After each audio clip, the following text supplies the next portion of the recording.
मौसम बदलने पर होने वाली सर्दी जुकाम खांसी से यह हमें बचाता है।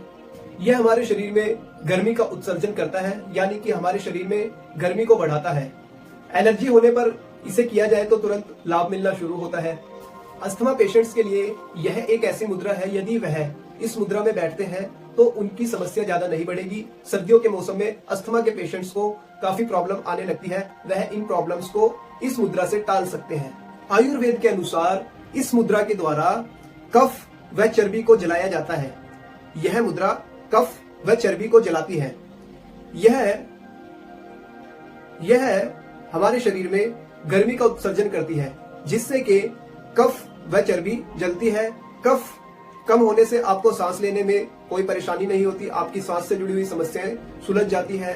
व चर्बी कम होने से आपका वजन कम होता है, आपको चलने फिरने में आसानी होती है, आपकी सांस नहीं फूलती।